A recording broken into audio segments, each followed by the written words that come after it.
আমার নাম সুলেখা অধিকারী। আমি আজকে আপনাদের মূলো শাক দিয়ে সরষে বাটা দিয়ে মেখে দেখাচ্ছি, দিয়ে তৈরি করে দেখাচ্ছি। অল্প সাদা সরষা আর অল্প কালো সরষা দিয়েছি। এটা আমি মিক্সারে পিষে নিয়ে তারপর আপনাদের দেখাচ্ছি। আমি মূলো শাকগুলো ধুয়ে আমি এই কড়াইয়ে দিয়ে দিচ্ছি।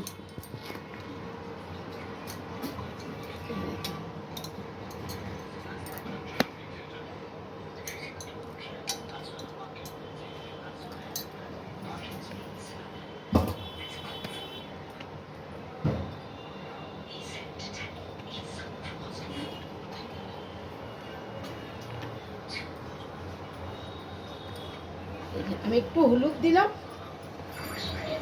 আর অল্প সর্ষে যেটা বেটে রাখলাম সেটা আমি অল্প দিলাম। এরপরে অল্প আমি নুন দিলাম,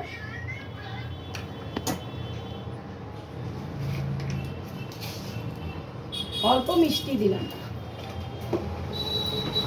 দিয়ে আমি এটা ভালো করে মেখে নিচ্ছি।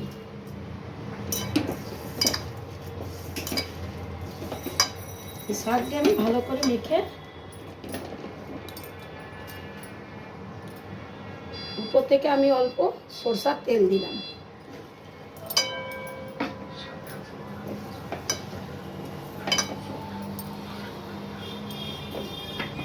অল্প সরষার তেল দিলাম, দিয়ে আমি ভালো করে শাকটি মেখে নিলাম হাতে করে, দিয়ে অল্প জল দিচ্ছি।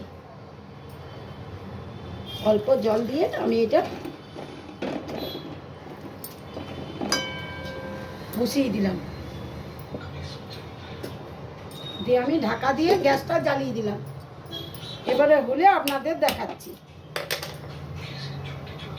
করে আমি যখন হয়ে যাবে আমি আপনাদের দেখাচ্ছি। সরষে বাটা দিয়ে মূলো শাক ভাজা হয়ে গেল, দেখুন।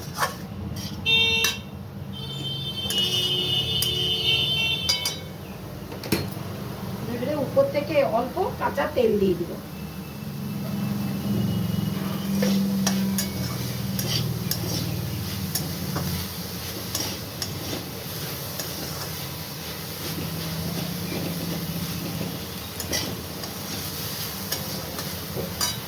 হয়ে গেল, এরপর আমি নামিয়ে নিচ্ছি। এই দেখুন আমি নামিয়ে নিলাম।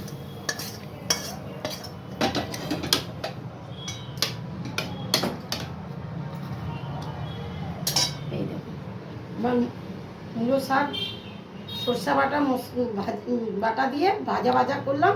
ভালো লাগলে আপনাদের লাইক ও সাবস্ক্রাইব করে দিন।